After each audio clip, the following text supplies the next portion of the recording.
All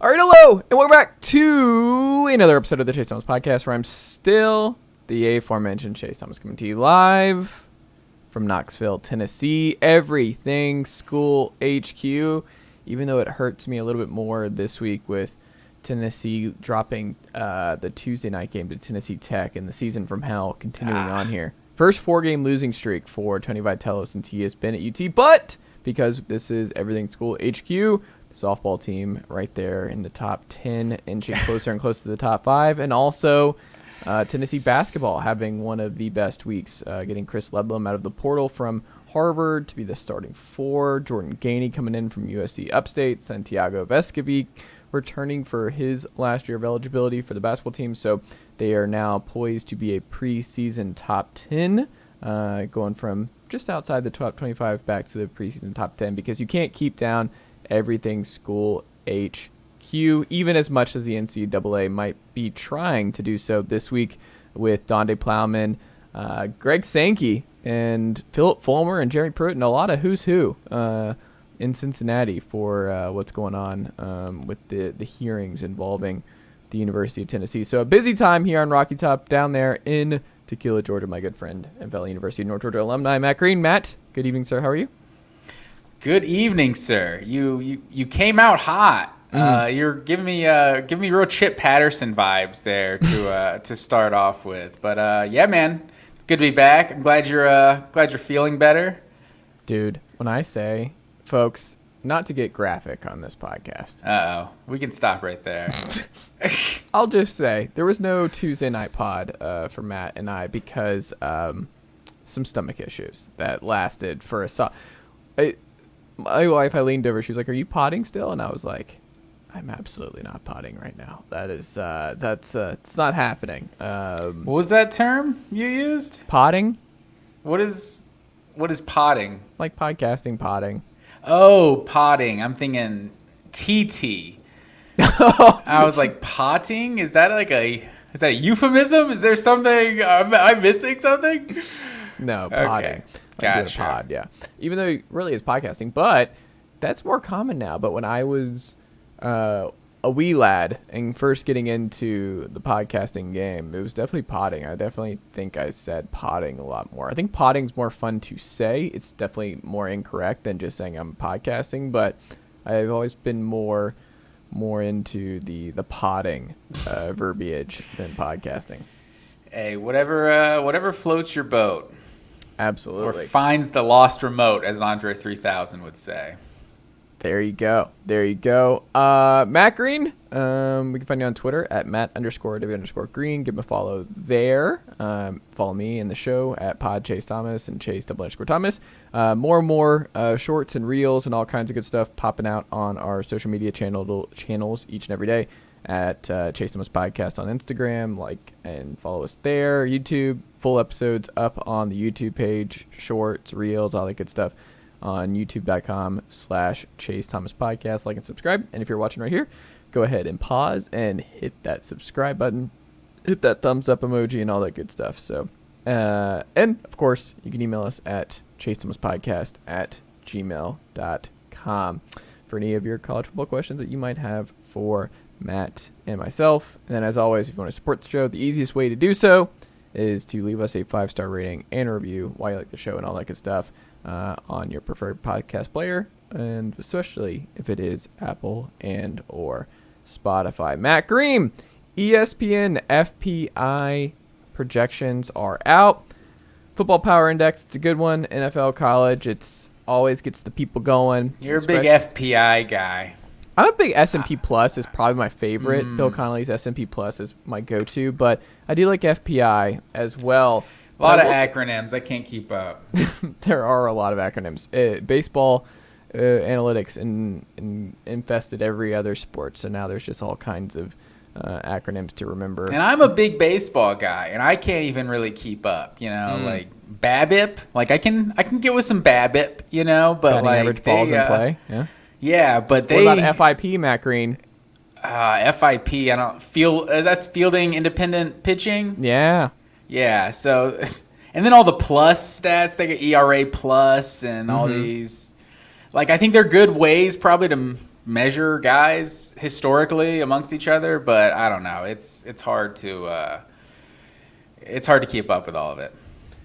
Speaking of hard to keep up with, who's where in the ESPN FPI standings? Which programs are trending up? What do the numbers say? Because I was listening to the Athlon Sports podcast this afternoon on a walk, and they were doing their playoff contenders and that, and they were talking about getting the Athlon Sports magazine out this summer, putting the final touches on it. And I hadn't even considered how tough that job is, especially now with the portal window and getting it's stuff. Impossible now. It's going to be out of date in some way no matter what, because people keep popping in and out. I'm not sure what it's like. They're like the people, there'd be the lobbyists that are pushing for these transfer portal windows. Wait, they need to do something about this. Our magazine is out of date now. They got to find some sort of sweet spot. I don't know. This portal window that just opened, we probably should know this, but do you know when it closes? Because it's April 15th or something. I think it's 15th to 30th. And then it's a 15-day window. It's only 15 anyone days. That transfers after May 1st is not eligible to play in 2023. Correct. Okay. So I guess they at least have that deadline to where they can scramble after May 1st. But it is just you think you have a good idea. So when you're doing these previews and stuff like that, and you're just thinking, you're like, I think I have a good handle. And then two guys enter the portal and you're like, okay. And you also don't know if they're going to leave, because a lot of these guys have put their name in the portal and then they might not go back, because you go in the portal to see what your NIL value is and that kind of thing. So you get your positional rankings and all this, and then a huge transfer. Yeah, I'm sure there's so many lists and All-American teams and rosters. Yeah, I don't know how these people, I don't know how they keep up. But also buy it, because I love the Athlon Sports preview magazine for college football each and every year. It's one of my favorites. So I'm excited that they're still doing that, because I still like the hard copies. I like can't throw them out either, man. I got one with Champ Bailey on the cover. That's just you see the recruiting classes from back then. It's nostalgic. I was flipping through one, and Carl Crawford is top 5 player in the country, because I don't know if you remember for the Rays. He was he had a scholarship to UCLA or something to play basketball, and Nebraska was recruiting to play football, and he plays a decade plus in Major League Baseball. Just a ridiculous athlete. But yeah, always going down memory lane. Just so many just big time recruits from back in the day. Well, Matt Green, to bring it all back home, ESPN Football Power Index came out this week, and I was surprised by a pretty good percentage here, because the projections, they go through not just what your FPI is. It includes percentage of at least winning 6 games. It has a projected win-loss. It has a projected win conference, a playoff percentage.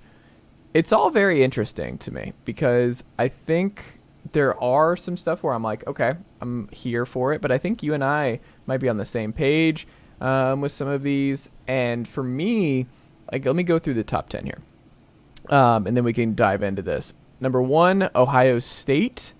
Number 2, Alabama. Number 3, Georgia. Number 4, LSU. So 3 of the 4 top teams in the SEC.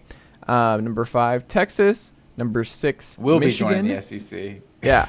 Yeah, that's true. Number 7, USC. Number 8, Clemson. Number 9, Notre Dame. Number 10, Penn State. And just to throw these 2 in here, because one of them does include Tennessee. Number 11, Oklahoma. And number 12, Tennessee Volunteers. Oh, I knew you had to do it. I knew you had to go top 12. Yeah, I could see it coming. I mean, the people were wondering about everything School HQ and where they fell of course in this list. But what jumps out to you just from what the numbers and what the computers are expecting coming into the 2023 football season? Matt Green here. I'd say it was a little surprising to see, it's not shocking to see Ohio State number 1, but it's a little surprising to see them kind of with a little bit of a gap, there's a 1 point difference, not even a whole point difference between Alabama to Georgia, and then a 3 point difference to Ohio State. So, and then how much better they have Ohio State being than Michigan is from what we've seen the last 2 years, it's like that's kind of surprising because I don't feel like, other than Ohio State just being Ohio State and like by default being a preseason top 5 team, it feels like there's a little more uncertainty coming into this year. I mean, I guess with the quarterback position at Ohio State, why would you think this guy would do anything other than throw 35 touchdowns and 5 interceptions and they score 45 points a game? Because that's basically what they do with every single quarterback they have. So other than just making assumptions, I think Ohio State doesn't seem like necessarily just the number 1 team, especially with what Georgia has coming back. I was kind of expecting Georgia to be number 1, but honestly, the most surprising you didn't even get to was Florida being like, what are they, 18?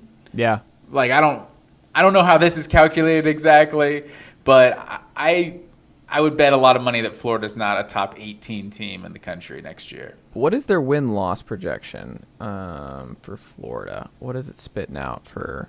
Even because like the thing is to look at the FPI 6.8 and 5.2. That's like what you got to look you're at. Projecting a 7-5 team or a 6-6. Like that's kind of what we were saying. I'll round it though. Yeah, you rounded. That's how you. I mean, that's part of it. But I think that's interesting because I think 6-6, 7-5 feels right for Florida. Is their schedule that difficult that there could be 7-5 and you could argue that they're the 18th best team in the country? Like obviously they're going to play Georgia, but I guess LSU, it's probably talent. It's just Georgia and LSU could both potentially be in the SEC championship again next year.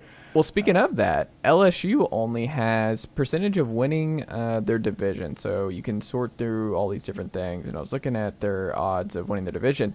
Tennessee actually has a better chance of winning their division per the projections in the East than LSU does in the West, which I thought. Or no, never mind. 20% for LSU. I missed them. Okay, so 20% for LSU, but Bama at 74%. The numbers like Bama more than LSU here across the board. So Bama has a high playoff odd. They're number 2 here.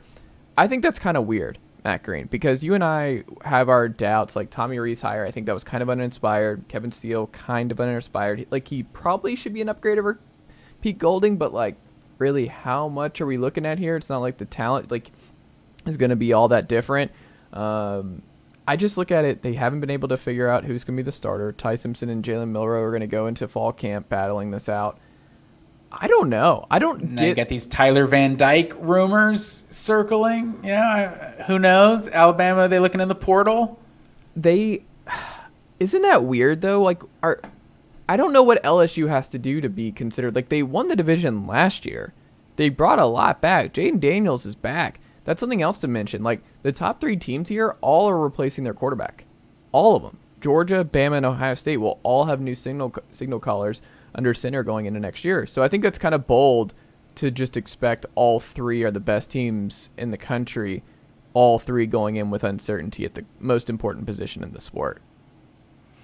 I think it's because the quarterback, while it is important, it's not the most important. In the NFL, the quarterback is everything because everyone has NFL rosters.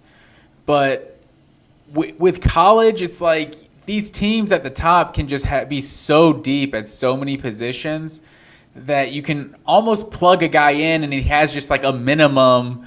He just has a floor of how good he's going to be just because of the offensive line he's got and the running backs and the receivers that are on his team and how good the defense is and the position they're putting him in. So, I mean, you understand why there's an assumption that Ohio State, Alabama, and Georgia are going to be near the top of college football. But in terms of just Alabama and LSU, I am surprised because I think LSU is going to be better than Alabama next year because I mean, we always talk about the year 2, spike of teams. So LSU was ahead of schedule to actually beat Bama last year. Obviously, they have to go on the road in Bryant-Denny this year to when they play Alabama.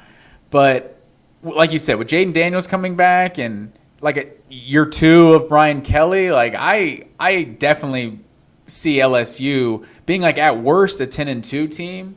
Like they're what 9.6 to 2.6 or something in their little projection.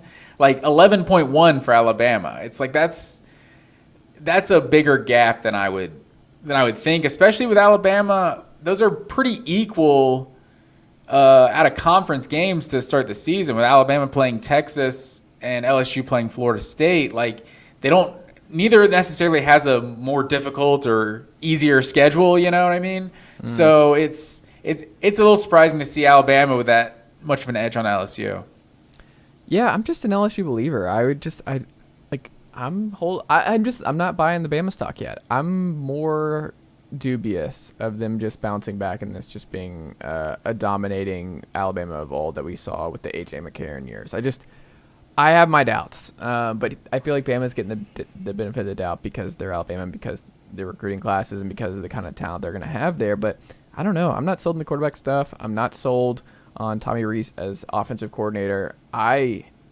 They're a huge wait and see for me for Alabama, but talent wins out. Well, and so then I'm not all saying this they're going to go like 9-3, but like I think 10-2 is on the table. Like I don't think they're going to be better than LSU. I really don't rule out 9-3. Honestly, like it's crazy to say because they haven't lost 3 games since 2010. But I mean, you look at what they were last year and what they were the year before. Like they're playing a lot of close games, and they had the best quarterback in college football both of those years. Like Caleb Williams won the Heisman. Hendon Hooker had a better season than Bryce Young, but when it comes down to it, who are you taking? You want one drive to win the game. Stetson Bennett had a great season. Give me Bryce Young all day. Like he was the best quarterback in college football, and I think he should be the number 1 pick. I think he's the best quarterback that Alabama's ever had. So it's like their roster, the playmakers on the team, it's not the same level that it's been at. Jahmyr Gibbs, they got out of the portal, and he actually was that elite talent. Like he didn't have like the elite production necessarily that a Derrick Henry or a Najee Harris had, but you could watch him play and you're like, this guy's a baller. You look at the wide receivers, and none of those guys was Jermaine Burton their best receiver last year. Like Jermaine Burton is like fine. He's not like half of what the last 6 or 7, 8 starting wide receivers they've had prior. Ja'Cory Brooks and Jermaine Burton just aren't on that level. So without Bryce Young to kind of elevate the rest of the team, I don't rule out a 3. I wouldn't bet on a 3-loss season, but I don't think it's out of the question. And I think LSU's got a lot coming back. And all this talk about what their motto for this season is run the damn ball or something like that, and they're hyping up their whatever they're going back to the old days of smash mouth Alabama football. Like I just don't think either one that's a terrible idea, but more likely it's just not true. Like it's why would if you build your model. And then Georgia comes along and they're like, oh, so the quote unquote, the elite defense and running the ball doesn't work anymore, right? You have to throw the ball. You have to be more whatever up tempo, high octane offense. And Todd Monken comes into Georgia. If anything, Georgia started playing more other teams' game and they actually got their offense to that elite level. Because while Georgia's had an elite defense the whole time Kirby's been there for the most part, it's the offense that's kept it behind. So if anything, Georgia got up to what national championship caliber was on both sides of the football. And if Alabama could play elite defense, they'd be doing it already. Like it's not like Nick Saban doesn't want to already have the best defense in college football. So there was nothing they were doing on offense that was preventing them from having an elite defense. They had it in 2018, 2019, like they still had a really good defense. It's just been these last couple years that it seems a little more, down to earth, back to earth. Like it's still a top 20, a really good defense, but this idea that they're just going to go back to running the ball and playing A.J. McCarron, it's like that. I don't know why you would do that. Like if you can score more points, you're going to score more points. So I don't know. I don't know if their defense is good enough to win scoring 28 points. Like they were back in 2010, 2011. Or 2010 is a bad example, 2011 and 2012.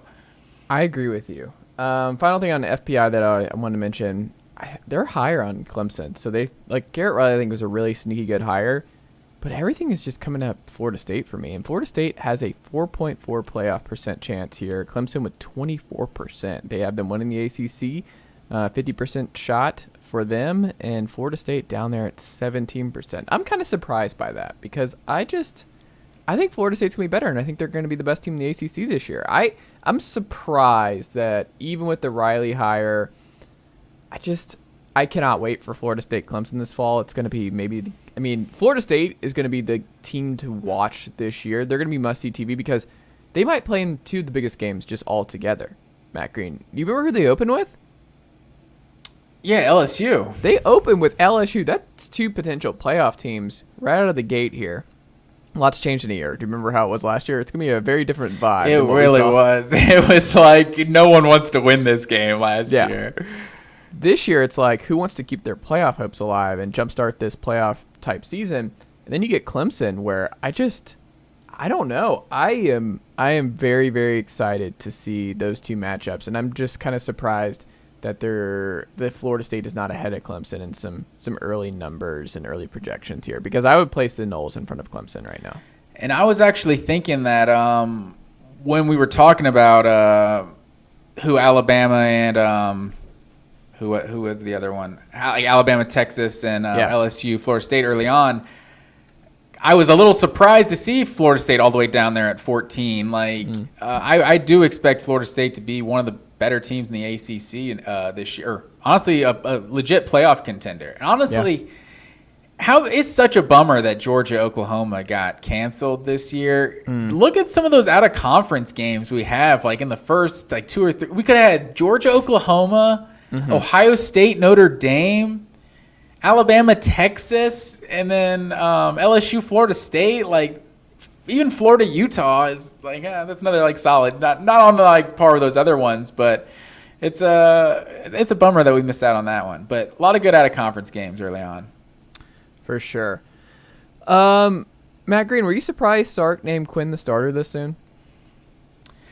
I was not. I mean, not really, because Ewers, I think, was the clear incumbent, and he's the guy they're talking about being a first round pick next year. He's in his third year out of high school. So, and honestly, with the way Arch Manning looked in the spring game, that's just one scrimmage, in the entire spring practice, but he didn't look overly impressive by any means. And so Ewers, what we saw him do at times last year, it might be more of a case sometimes you want the competition and you want to iron sharpens iron. Sometimes you might we need some leadership, and this guy needs to be a leader on the team, and his spot being solidified, maybe that kind of plays a role in that decision making. But it's not really surprising. I guess you could say just in April it's a little early, I guess. Yeah, I think people were a little too. I was kind of surprised that people were like, "Oh, you don't want to keep Arch happy here." It's I think the Mannings know, he's not Peyton wasn't the original starter at UT. It's not like there's this expectation that he has to play right away, or he's going to enter the portal. I didn't get that vibe at all, because Quinn can leave after this year. Because remember, he started at Ohio State and then last year. So Quinn balls out and is just a superstar Heisman type quarterback, then he can just go to the NFL, and then the job's Arch's next year anyway. I don't understand the people who are freaking out about that of naming Quinn now. I'm I think it's smart to just nip that right now, nip it in the bud, and just go, this is Quinn. He's only running with ones, because I think that's another important That's a good part. Point. Yeah, that's a good point too. When Tebow was the backup, it's the fans just chanting for him. It's let's just go ahead now. Quinn Ewers is the guy, and it's let's not forget, Quinn Ewers is also the number one player in the country. Don't get ahead of yourself. The mystery box, it's you got the guy that was the number one player in the country, so you don't need to be. You got a future one in the waiting too. The Georgia Spring Game, Matt Green. You had some guys entering the portal before, after. Bear Alexander, different guys here. You got a commitment flip. Landon Thomas out of Colquitt, who's bounce. He's the classic snip snap tight end out of Colquitt, who's now back with Ohio State. Is he Ohio State or Florida State? Where is Landon Thomas now? Florida State. Are you already losing your Georgia roots? Because that is pronounced Colquitt, sir. It's Colquitt. It is. That might be how it's spelled to you, but us down here folk in Georgia, we say Colquitt. Colquitt County. Folk, I'm sorry. How far is Colquitt County from Tequila, Georgia, Matt Green? It's a long ways. But I'm just saying, you got to get those Georgia pronunciations right. All right, Colquitt County. I've been gone for 3 years, man. No, you're one of them now. But yeah, I was watching the spring game. I don't know. I was trying to find the Tennessee spring. I don't know what channel that was on. Georgia was on ESPN. I don't know if it was on. It was on CSS or Bally Sports or I don't know. Maybe maybe Versus. I'm not sure what channel Tennessee was on, but ESPN. I was watching it. I don't know if you saw before the Georgia spring game on ESPN. They did a college football playoff recap. Mm-hmm. Went like real detailed in the TCU Michigan game and then the Georgia Ohio State game. Probably longer than they even did the TCU Georgia game. Mm-hmm. And as I was watching this, the confetti, Georgia celebrating the championship, I couldn't help but think, like, I wish our women's basketball team was better. I wish our baseball team could win some games sometimes. It broke my heart. Winning those national championships in football. I was like, I wish we would be pretty good at everything, So those are my thoughts over the weekend when I was watching the spring game. But no, on a serious... Was that necessary, Matt Green? Was that a necessary minute and a half monologue on not being an everything school? I thought it was a great bit. I stand by it. But watching Georgia play, I think Carson Beck solidified himself as the guy.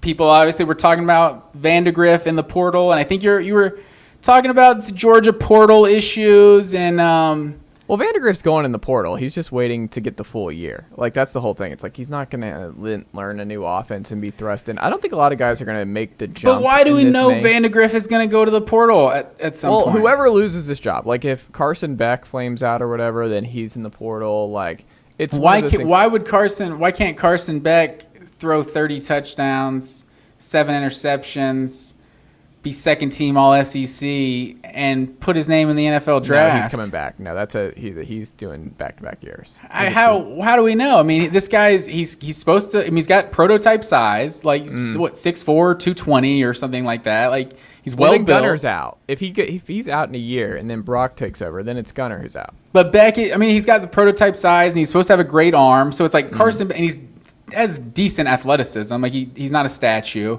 He's a pocket passer for sure. But I think that I would not rule out him having a good season and going pro. Like especially after Jake Fromm going pro. Like when his stock was at an all-time low. Like that was just a terrible decision he made. But like it's not because he was never going to be like an all-time. He's a 4-year guy. He's a 4-year guy. Wrong with that. But he left after his 3rd year. Jake Fromm, he left early. I'm saying he should have stayed because he had no business leaving when his stock was at an all-time low. Like he had a terrible second half of 2019. But that's a side note. I don't think you have to worry about that when you're a Georgia quarterback at this point. But Carson Beck, yeah, I mean, what Georgia should have offensively, he could have a great season.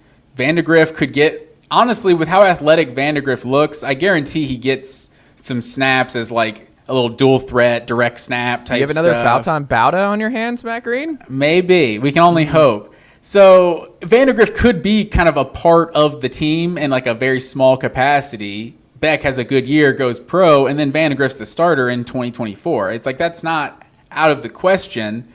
And then Vandegrift's a big-time prospect too. Who knows? He could go pro early, and then it's Gunnar Stockton time. I'm just saying, I'm not going to rule it out like these guys could all end up at Georgia. Maybe Dylan Raiola comes in and then Carson Beck decides to leave. But maybe beats out Raiola. Who knows what happens? But I'm just saying Georgia is an elite program right now that's basically got the best of the best players at every other position, and that's a good spot to be in as a quarterback. So if you have any sort of avenue you can see to playing time and being the starter at Georgia, like you're gonna hold out as long as you can. Like you want to be a part of this team that's winning back-to-back national championships.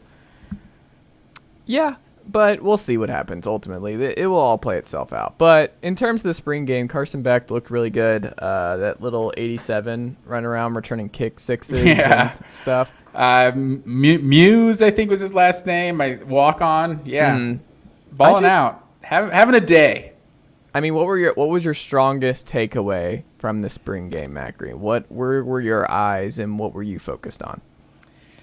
I would say, obviously, the quarterback's the biggest thing you wanted to see. Vandergriff is like an elite athlete. I think he is big time. So he has like kind of a funny release, but it's like it doesn't necessarily matter how you throw if you get it there. But he's got kind of a funky kind of sidearm release, like a big wind-up release he's got. But, I mean, he looks like a good player. So, we'll see what happens there. But in terms of, the rest of the team, a lot of the running backs were out for the spring game, so you couldn't really see a lot of that. But Dominic Lovett, I liked seeing him in a Georgia jersey. I feel like he looks like certain guys just move differently, and they just move like just quicker, more explosive, and he looks like probably the most explosive athlete in Georgia's receiver group now, to me. He looks like he's probably going to be that guy, that dynamic. I mean, obviously, McConkey is used kind of the same way, just, making plays after the catch. So, and then,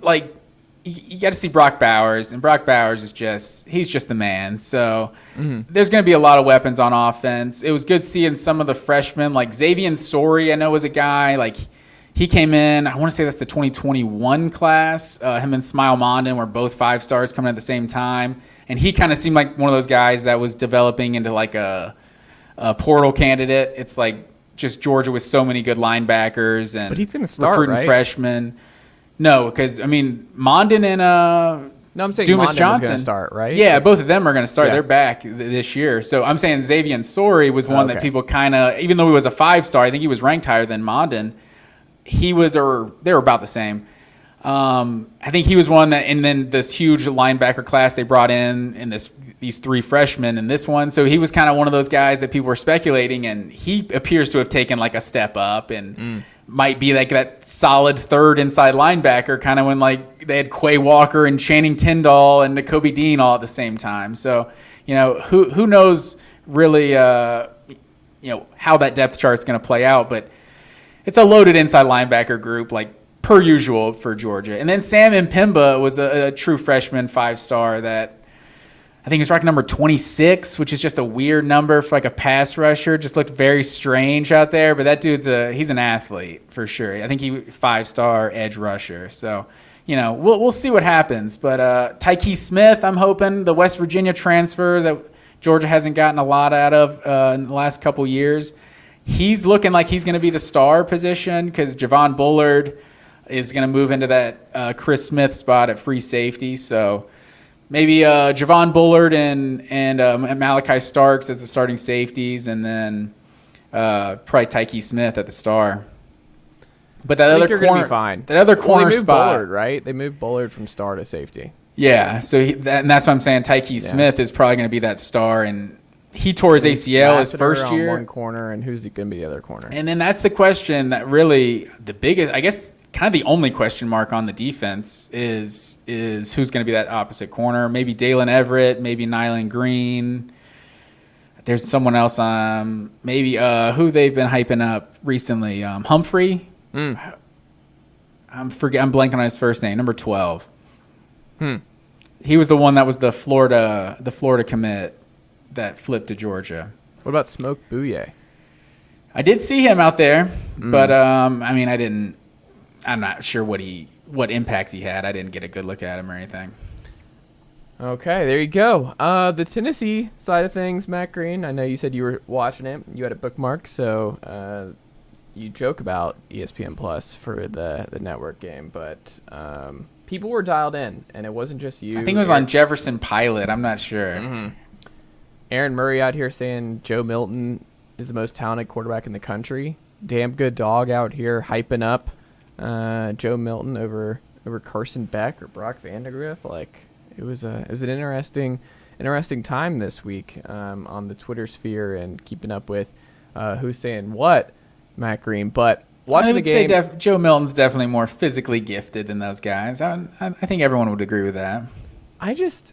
Milton was fine. He had some hits and he had some misses. Nico flashed. He had the throw of the day. I don't know if you saw it to Ethan Davis down the right-hand side. He navigated the pocket, went on, like, it was just a 5-star throw. Like, he rolled out, and it was just, he dropped it in a butt. Like, it's just such a hard, like, dude just can't make that throw. It's one of those over the shoulder. The placement had to be perfect, 20 yards down the field, on the right-hand side of the field. It was just, it was disgusting, like, that kind of throw. So that's what you're getting, potentially, is a guy like that. It's the Bryce Youngs of the world, the Arches, those kind of prospects. It doesn't mean they're all going to put it together. It doesn't mean they're going to be exactly what they could be, but the flashes are there because this is what they are. They're coming in with, like, these little things. You're like, oh, right, that's why this person's a 5-star. Now, can they put it all together? Can they do that over and over again, this, that, and the other? Because, like, Joe is a very, very talented, physically gifted player, but, like, and more than Hendon Hooker. But Hendon Hooker had the tape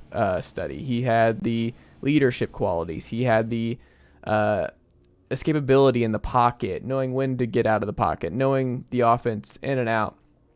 Joe, he had to make up for some of the other stuff. He didn't have the deep ball Joe had, but his deep ball was pretty. His deep ball was where it needed to be most times. Like, he was good enough.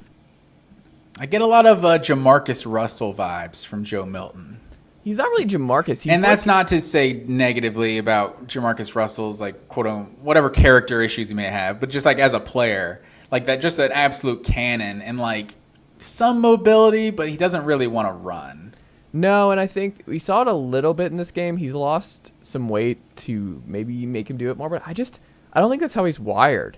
Hendon was wired to dart when things were going awry in the pocket. Way more than he should have been, honestly, with, like, the way he's built. Like, he's what is he, like, 6'3", 6'4"? Like, he's like, his height and weight, like, he's a big guy, but he's very lean. Like, he's looks pretty skinny, and he would just lower the shoulder on people. Like, some questionable decisions at times.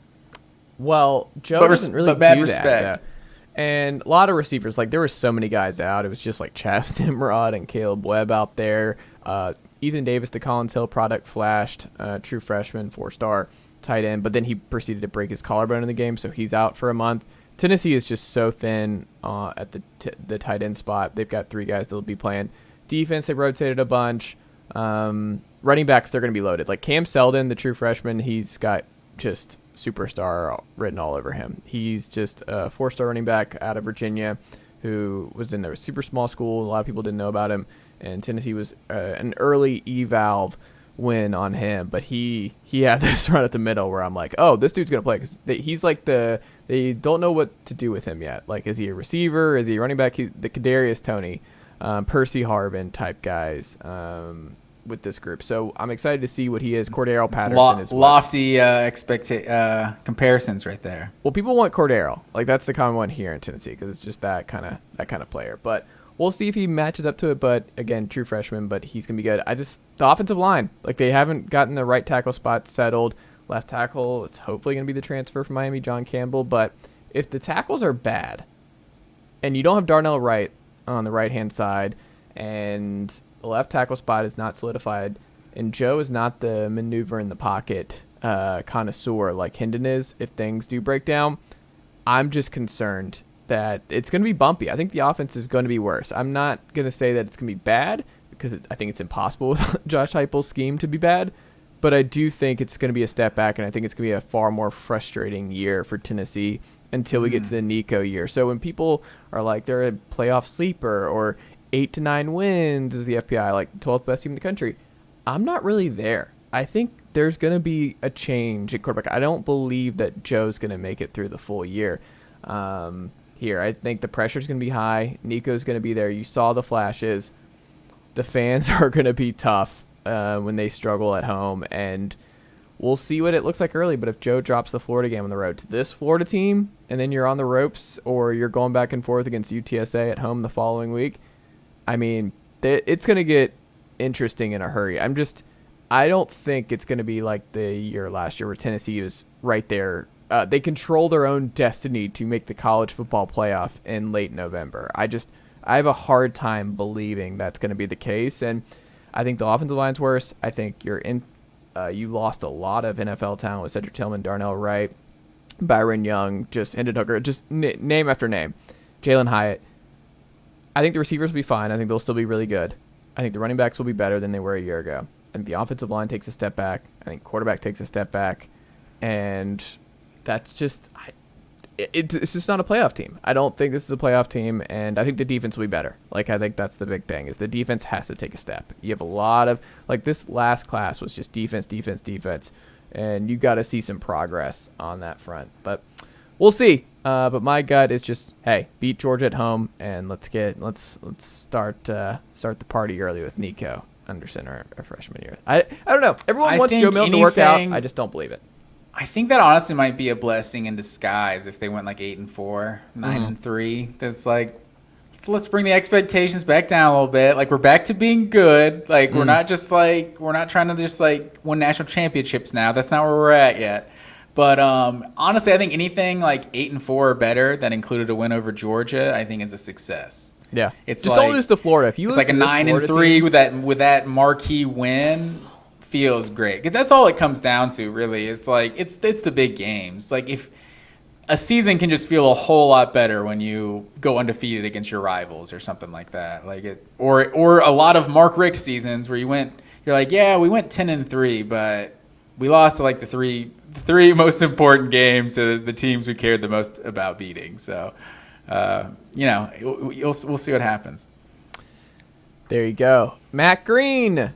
The Big 12 revisited as we move on in our conference series. We're out of the Big 10 and the SEC, the Power 2. So they deserve their own two different sides of the division here. When we go to the ACC, the Big 12, the Pac-12. It's still Power 5. Still Power 5 to me. It's not. It's the Power 2. And telling me Cincinnati and UCF and BYU, this isn't and who am I for? Houston? Yeah. Saying that's not a Power 5 conference, sir? Put some respect on the Big 12.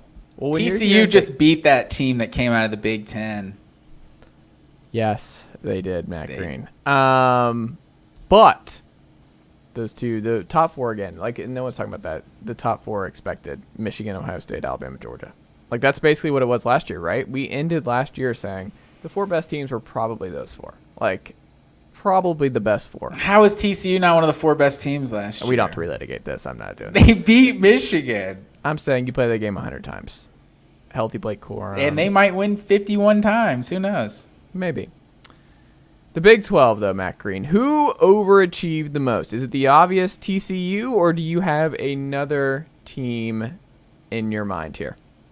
I wanted to get cheeky here, but I couldn't. It's definitely TCU because I started to say Kansas State, but I feel like Kansas State kind of has some underachieve like elements as well with how they went with their quarterback position. But you look at TCU, 7 games they had were decided by one score. 6 of those were wins. So obviously they beat Kansas State the first time, but lost to them in the Big 12 championship. So they were a really good team, but like you're literally talking right now, they lost in the national championship game. This isn't the BCS where you just put them in there top 2 and you're like, oh, they had no business being there. Like, they won a playoff game. They beat number 2 to get to that game. And so they obviously did deserve that, but right now you're saying they're not a top 4 team. So I feel like that really by definition, they did kind of overachieve because every game came down to the wire. They call them the Hypno Toads. I was calling them the Pyro Toads during the season because they were playing with fire.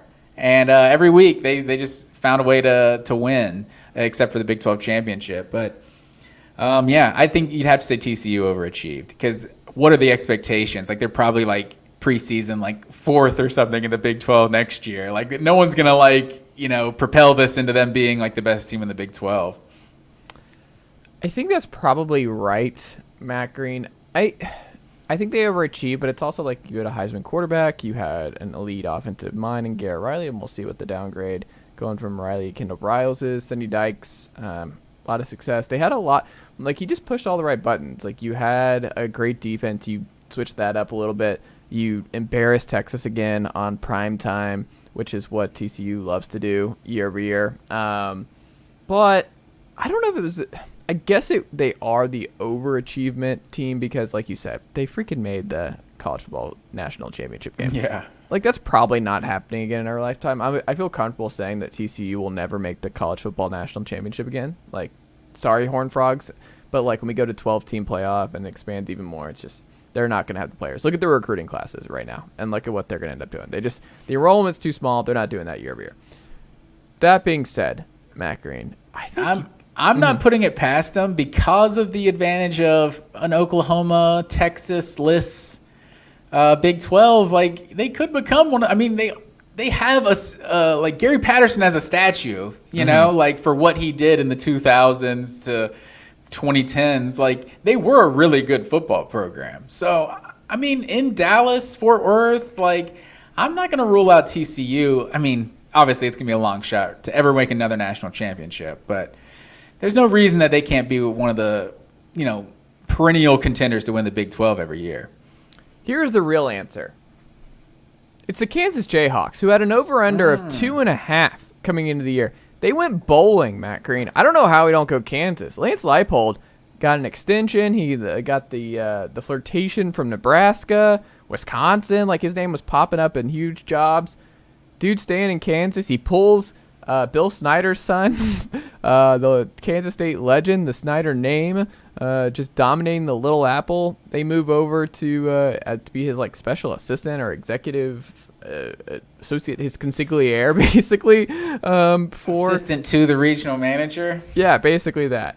Kansas went 6-6, Matt Green. This was supposed to be a bad team. Like, they were fun. The offense was great. One of the best offenses in the conference. The defense sucked. They were must-see TV week over week. They went bowling. I don't care. Kansas going bowling this year and being a 500 football team, being in some close games with good teams as well. They had a fun game against TCU, Matt Green, if you remember. The national championship loser, TCU. Got all the way up there. Kansas, I think, is the overachievement team for me. Yeah, I think that's fair. I think Lance Leipold did a great job with that team. I think I don't mind that. I don't mind that pick. Underachieved. There are a lot of ways you can go this one. Overachieved, there's only, I think, those two. Underachieved in this conference, you could have some fun, Matt Green. You could go Iowa State. You could go Oklahoma. You could go Baylor. You could go Texas. There are a lot of different ways you could go here. Yeah, you didn't even name the team that I'm going with. Oh, wow. The Oklahoma State Cowboys, sir. Really? This team was preseason number 12. They got as high as number 7. I think they started like 6-1. Lost 5 of their last 6 games to end the season. Like, Spencer Sanders seemed to regress as his career at Oklahoma State went on. I think, like, kind of the way we talked about the Big Ten West this year, like with Iowa, Wisconsin have kind of like been the class of the Big Ten West. Minnesota, it was such a missed opportunity that they didn't win the Big Ten West that year. That's kind of how I feel with Oklahoma State. It's like Texas and Oklahoma just kind of dominate this conference, and they're both not really. Obviously, Oklahoma's not that good. And another thing, you lost to Oklahoma like for like the 7th time in the last 8 years. Like, this is your chance to beat Oklahoma, keep them from going to a bowl game. Like, just an embarrassing season. And they got to end it on a good note with a win in Bedlam. So, like, just a lot of missed opportunities for Oklahoma State last year. Like, they're a team that's just like, you can almost pencil them in for like 10 wins like almost every year, at least 9 wins every year under Mike Gundy. And last year, what were they? 7-5, 7-6 on the season. Like, just not a good year for Oklahoma State. I like that pick. I'm gonna go their in-state rival, the Oklahoma Sooners. I understand. It's a new coach. You're moving away from the Lincoln Riley offense. But Jeff Lebby, it's not like this is like some grand departure. They went triple option this year. It wasn't like the offense wasn't good and you didn't have quarterback options and players everywhere. It wasn't like you were still in the blue chip ratio. The players. Mm-hmm. South Park, they took our jobs. They took our players. That's what happened. USC took their players. Like, I feel like it's year one. I definitely give someone a pass. I don't want to interrupt you though. I apologize. Go on. I would say though, you still had talent everywhere. You still had Marvin Mims, the Eric Grays, the Dylan Gabriels. You were still the 30th offense in the country. That's fine, year one. You were 99th in defense. That's my problem. Brent Venables is a defensive-minded coach, and they were somehow a worse defense than any of the years we saw with Lincoln Riley's bunch. They took a huge step back, and what did we say before the year? Like, why is Ted Roof your DC? Why is Brent Venables making Ted Roof his DC? This is such a weird hire. Don't do this. Don't do this. It doesn't work out anywhere for teams that hired Ted Roof to be their defensive coordinator. That is not acceptable to finish the year 6-7 at Oklahoma. They win the Big 12. They walk into the Big 12 title game year over year over year. The standard's different. I understand it can be hard and it's not an easy transition from time to time. I don't care. Like, it is okay if you're Oklahoma in the Big 12. It's not like you took over an Oklahoma team that was already in the SEC, Matt Green. I understand 6-6 if they were in the SEC year one. And Brent Venables is getting his just bearings right. And he's like, okay, this is a pretty tough schedule by and large. You lost basically 100-24 in back-to-back weeks to Texas and TCU. You got blanked by Texas 49-0. A very overrated and topsy-turvy Texas team all year long. You look at this. You had barely beat Kansas. You barely beat Iowa State. You lose to Baylor. Lose at West Virginia. Lose at Texas Tech. But it's lose also at Florida State. You lost 4 or 5. It wasn't like they got better as the season went on. It wasn't like Brent Venables figured it out. And then you see going into next year, it's like there's a lot of top 10 Oklahoma. Should they win the Big 12? And I'm like, man, I don't know. I don't know if I've seen enough to be like, yeah, Brent Venables in this group, they're going to be the right choice. They're going to be the right guys to keep this thing humming in Norman. They're recruiting really well. That's obviously a big part of it. But I don't know. I think it's fair to be like, no, you should have at least been worst case scenario 8-4 year one in the Big 12 with this schedule. Don't care. You should have been 8-4 at minimum. They were a joke some weeks. 49-0 to Texas? The fact that they had like a defensive-minded coach, it is year one, so I give a lot of leeway to year one of a new head coach. Brian Kelly won the SEC West. But that's like incredible that he did that. Like that's a breakthrough. Like that's not what's supposed to happen. Sonny Dykes won the Big 12.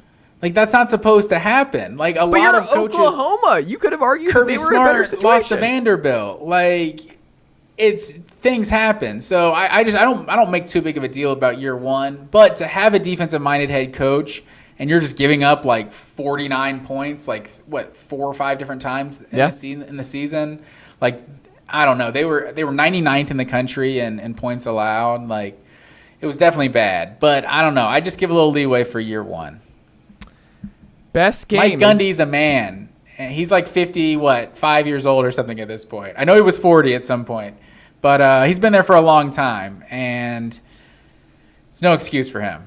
There you go. A lot of shots fired at Oklahoma. We pissed off both sides of the aisle here. Here on the who underachieved. Best game, and why was it Baylor TCU, Matt Green? Can it be any other game? It can't be any other game. That was like one of my favorite games the entire season. Baylor TCU with the fire drill at the end. TCU just escaped on the road. That's when they captured the hearts of the nation. I think is that because I'm just thinking like there's no way you can complete a pass to the middle of the field with no timeouts left, and that's what they did. And it was a bold strategy, and it worked out.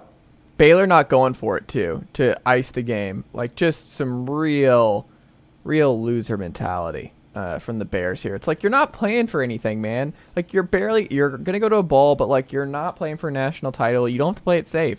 You have an opportunity. You should be playing for a field storm. That's what you should be playing for. Like, your moment of, like, oh, we beat a top 5 team or whatever TCU was at the time. Yeah.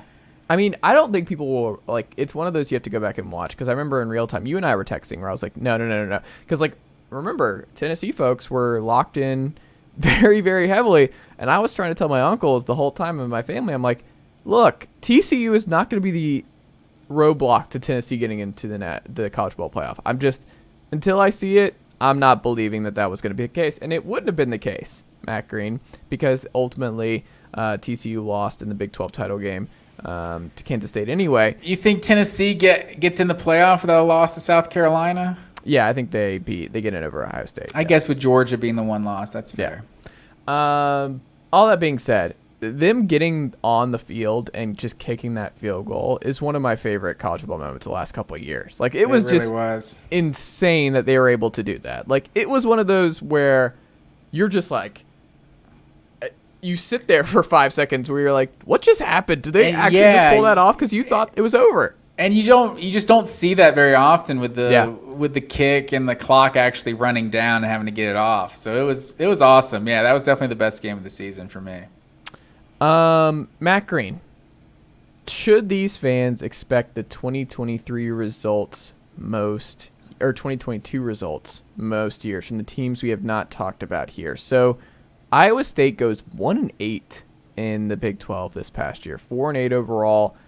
They scored a combined 242 points. To put that in perspective, TCU scored almost 600 this year. So, and they allowed 243 points, which isn't great.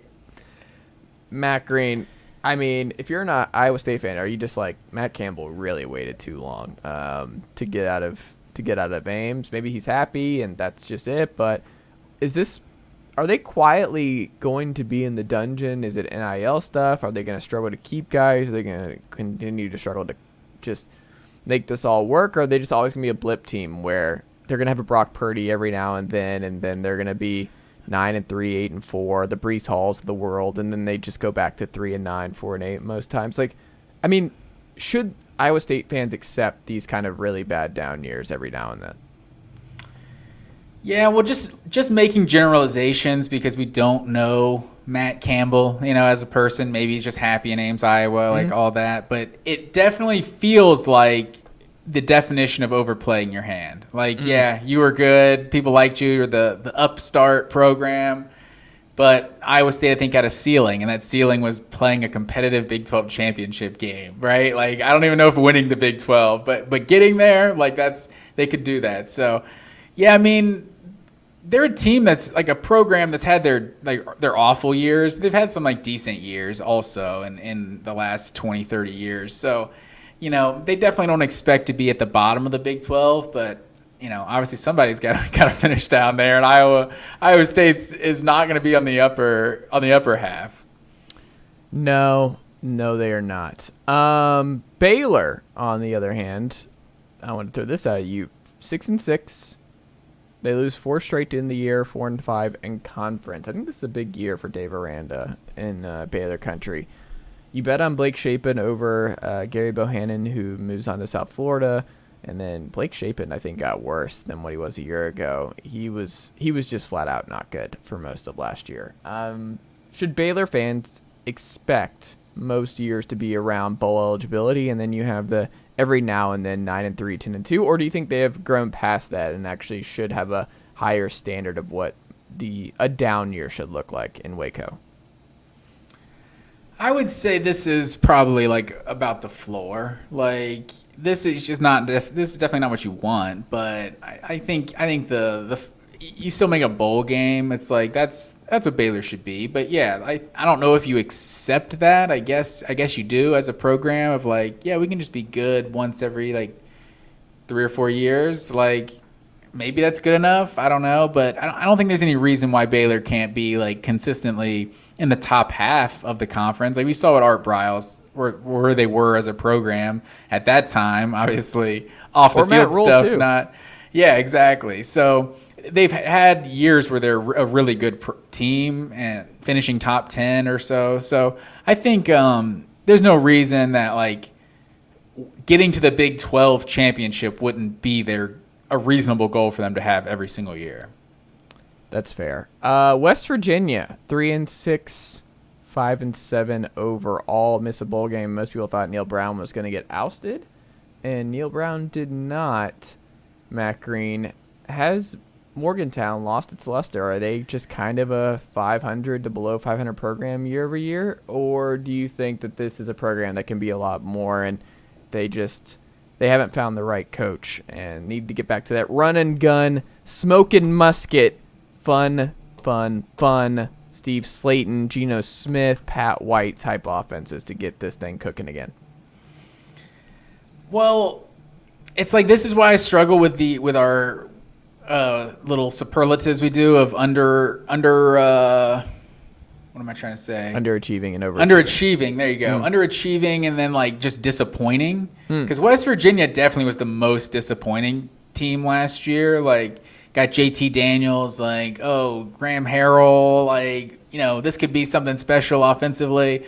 And they were just terrible. And so they were like the most disappointing, but I don't know if I would call them underachieving because I feel like they were just a bad team. Like they were just not good. So West Virginia to me, maybe it's because I grew up in the Pat White days, but it's just weird with them being in the Big 12. So like since they've been in the Big 12, they have never been a consistent like contender for the Big 12 championship. But like those Big East days, it's like they were a good, like solid program year in and year out. And I think even in the 90s, I think they went to like an Orange Bowl here and there. Like, so I don't know. I think West Virginia in this new climate of college football, it's like it's hard to, maybe their best days are behind them. But, with what we've seen, like Morgantown, when it's a big time, when it's a good team, like it's a tough place to play. So I like to think that West Virginia is capable of more. Yeah, I would hope so too, because I think they're one of those teams that's just fun. I prefer West Virginia being fun. It's one of those schools too. I just think they should be required to have a fun offense. Like you almost made a national title game with a fun offense. Like, sorry, you just have to be fun. Like I don't care what that means, but you can't hire the Neil Browns of the world. The defense first. Like I don't want that out of my West Virginia Mountaineers. Matt Green, not at all. Last team I want to throw out. They were probably the sneakiest team here. 445 points per game. Points total this year. 379 given up. Defense wasn't great. But Texas Tech quietly ended the year winning 4 straight, and they finished 8-5 overall. 6-1 at home. There is that Lubbock home field advantage. You see the FPI, they are a top 20 team coming into next year. I think there's some, if there is a early who's the most likely to follow the TCU path in 2023, I think Texas Tech might deserve a lot of that love at the moment. But Matt Green, do you think Joe McGuire has this thing cooking? And based on what we've seen from the best of Texas Tech over the last 20 years, that, hey, this should be like they should be one of the premier programs, especially in a new Big 12 world going forward. Is there a case that they should be the premier program in the Big 12? I don't see it at all, really. I feel like there's a lot of people that have talked about them as being like kind of a dark horse team coming into next year with what they were, and you kind of made the case for them. But I don't know. Like, I'm not saying they aren't, but they're going to have to prove it before I'm going to give them the benefit of the doubt. I don't necessarily see Texas Tech like 8-5. That seems going to like what the Texas Bowl or something, whatever that one that's played in like the Texan Stadium. I don't know what it's called, but I don't know. Those seem like the good years for Texas Tech. Like 8-5. It's like it's playing in the Alamo Bowl or something like that. Like, yeah, that's fine. I love their schedule. They get Oregon week 2. That's going to be a good litmus test to see where they are as a program. But they end the year November 24th at Texas. That might decide who goes to the Big 12 title game. That's going to be fun. Go ahead and pencil that one in. I think both are going to be really good. Both offenses should be really good. I think Texas Tech is going to be really fun this fall. All I got is a pen, but I'm writing it down right now. Thank you. Most underrated player in the Big 12 last year was who, Matt Green? Oh, you know who the most underrated player he's still the most underrated player. My guy Deuce Vaughn, man. Second team all Big 12's got over 1,500 yards rushing, and he's the dual threat receiving out of the backfield too. He's projected like a 5th rounder now. I think, what do they list him at? Like 5'6", 175. Like, this guy, Darren Sproles 2.0. I'm saying, like, this guy, Darren Sproles played like 15 years in the NFL. Like, no one could get a good shot on him. Like, I just feel like Deuce Vaughn, he's just like a playmaker. Like, he's got that a little something extra. The difference between ordinary and extraordinary is that little bit extra. Deuce Vaughn, he does get some love, but in terms of like, I thought he'd get a little more NFL love. Obviously, he's not prototype size, but man, this guy he just balls every time he plays. I like that pick. For me, it's Jalen Daniels. He was good, man. And it wasn't just because he's Kansas, like it's Kansas, so he gets overlooked. But that man was just, when he was healthy, that Kansas team was different. And I don't know. I'm very, very interested to see what he looks like for Kansas going into next year, because he was a lot of fun by and large. But he came through in big games. He was dual threat. He had games where, like the Houston game, 12 carries, 123 yards. Following week, Duke, 11 carries, 89 yards. But he was still throwing 20 to 30 times a game. High completion percentage. Like, not a lot of picks. 18 TDs, 4 picks as a whole, completing almost 70% of his passes.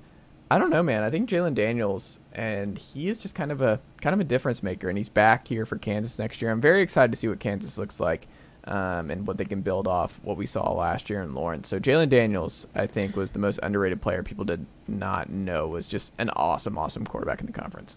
Yeah, and if he doesn't get hurt too, like I kind of wonder how many games Kansas could have won last year, because they were on a roll there for a few weeks.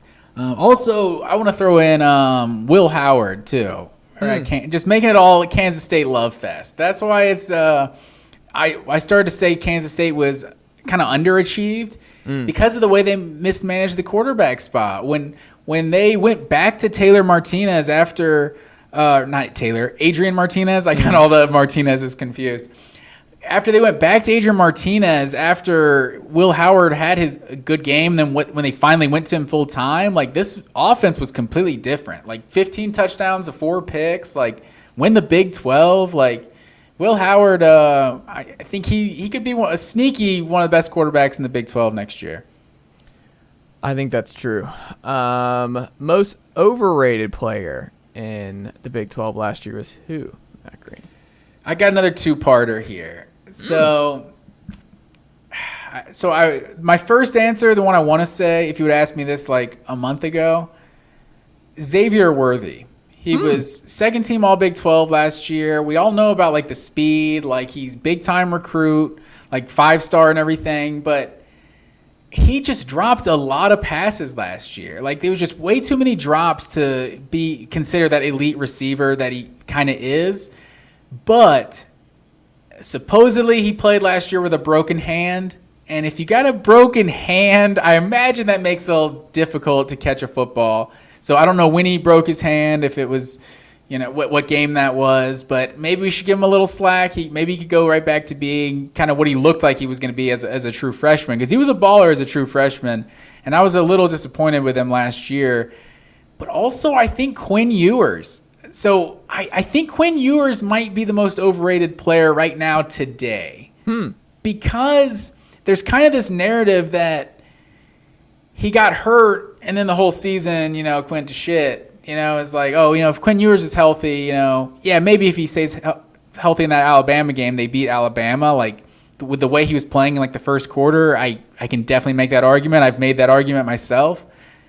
But he missed like 3 games, and then he played the second half of the season, and he just has a lot of those, like the TCU game. I had him pulled up somewhere.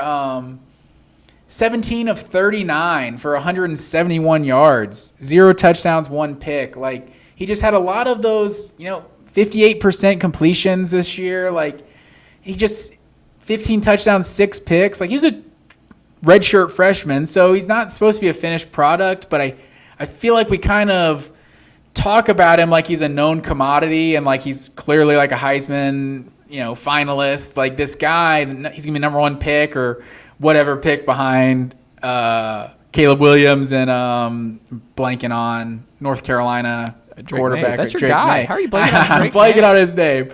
But so he's obviously like, we know about how big time, the pedigree coming out of high school. But he still needs to do it in college before he's kind of deserving of the amount of hype he gets. That's fair. For me, it might sting for you. JT Daniels. Oh, is he overrated? 5-star. He was going to come in. Graham Harrell, OC. It's like, hey, he still was the guy, right? Like there was some hype. I don't know if you remember the summer of JT where it's like he's reuniting with Graham Harrell. Like West Virginia is going to be fun again. Like they're a Big 12 dark horse.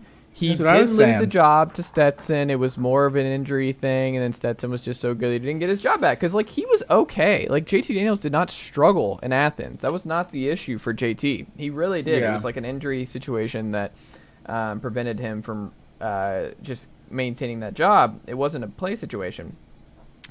Basically, There was a same play as Jacob situation Eason. in Morgantown this year. He goes 61% Yeah. completion percentage, 2,000 yards total, 6.4 yards per attempt. But to put that in perspective, it was 7.7 last year, or 2 years ago with UGA. 13 TDs, 9 picks. He was not good. There were some lines at Iowa State, 8 for 22 for 81 yards, 36% completion rate. TCU game was probably his best one, but like he was awful. And See, we have different definitions of overrated, I think. I think you're saying like the most disappointing player last year. I would say, because I was one of the ones that was like, West Virginia could be kind of sneaky with JT Daniels. I'll own that. I think that was one of my predictions last year.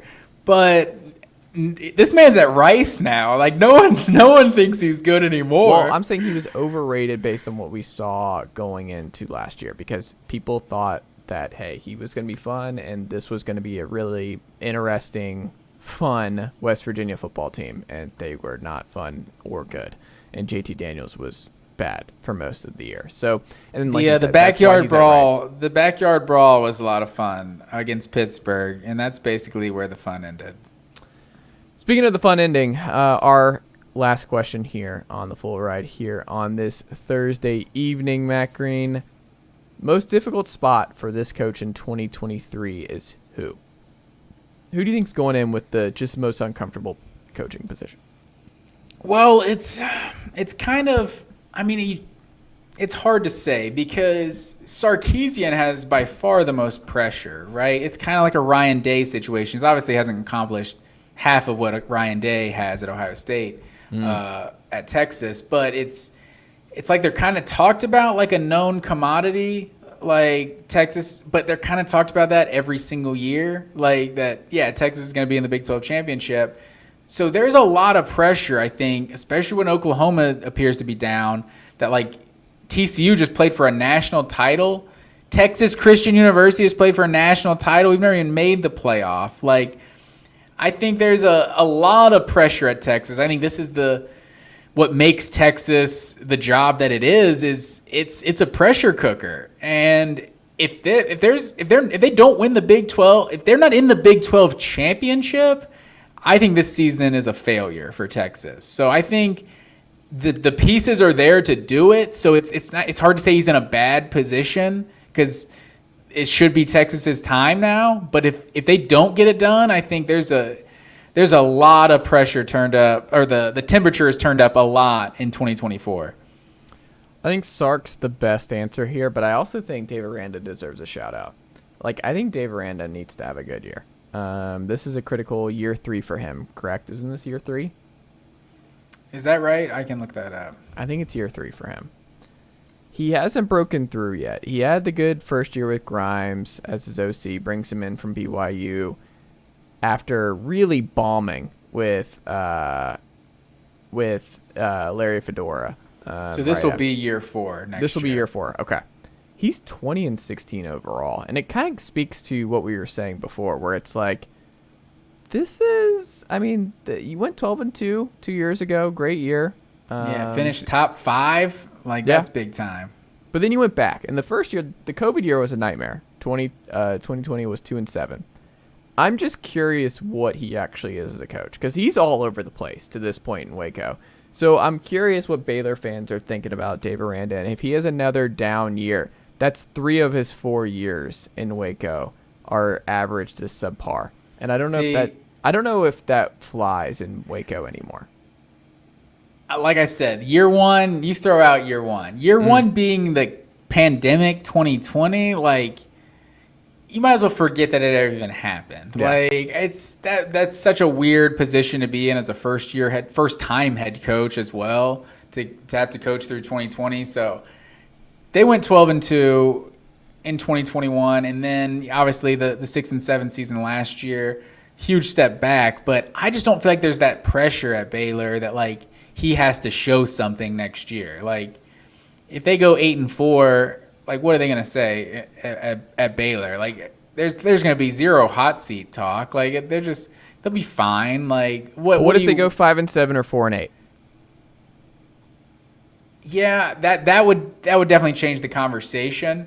But I don't know. It's year 4. Like, I don't know. He had a year where they won the Sugar Bowl. It's like, I feel like that's how many years does that buy you at Baylor? Like, finished top 5, won the Big 12. Like, I don't know. I feel like that probably bought him like 5 years right there. Like, from 2021. Like, so I don't know. I'd give Aranda, especially because he's a young coach. I feel like he's like a likable guy. Like, I don't know. I feel like Aranda seems like he's in a good position of like, I kind of like where Baylor is moving forward. We'll see. I'm not throwing it out there. I think Sark's the answer here, but I do think Dave Aranda is entering a very, very interesting year 4. I would say Venables is in a much more precarious situation than someone like Aranda. Like, because Venables, like, they go 7-5 next year. Like, that hot seat talk is probably already going to start after year 2. Like, Oklahoma doesn't do that. Like, he gets Bob 3. Stoops won a national title like year 2, right? Like, and then they just proceeded to win 11 games like every year from then on out. Like, the thing that's helping him is the recruiting at a top 5, top 6 level right now. So that's true. If the recruiting wasn't there and they're losing like this, I think it's a different story. I think he's going to get a little bit more time, though, just because the recruiting's pretty strong. And they're, I think, in the lead for that 5-star defensive tackle. Williams Nawari, Tennessee and Oklahoma are battling for him. But, yeah, I don't know. We'll see. Yeah, and then TCU and Kansas State, it's like with the seasons they had in 20, like I that think bought they're them fine. like Chris 5, Kleinman's got 6, a job as long 7 as he years. wants like, it. Sonny Dykes is fine for a long time. Kansas State, it's their first Big 12 title since what? Did definitely L. Roberson. They definitely won one then. One of the years with Colin Klein. But that's what I was going to say. Did they win a Big 12 with Colin Klein? Well, I say that, and I'm like, Oklahoma won it for like 7 years in a row. What Big 12 champion passed? I don't know if Kansas State ever won during the Colin Klein years, now that I think about it. They were in the Orange Bowl. Kansas State's won it 11 times. Is that right? No, not 11. Never. I don't know what that stat is. What was I just looking at? I was like, that's not right. This is fun podcasting here. Yeah, we gotta keep moving. They've won twice. They won it twice. Oklahoma's won it 11 times. So that's their Texas first has only since won like it 3 03. times. Man. Wow. Good stuff. Well, that's all I've got. Matt Green here. Next week, do you want to do ACC or Pac-12? We should probably do ACC, right? And wrap up with the Pac-12? Yeah, sounds good to me. All right. For that guy down there in Tequila, Georgia, Matt Green. For myself up here in Everything School HQ, Knoxville, Tennessee. That is all we've got, and I will talk to you next week. Hey, when you're listening to this, Sacktown's about to be up 3-0 on the Golden State Warriors. Let's go. Light the beam. Well done, nephew. Chase Thomas Podcast. Hell yeah.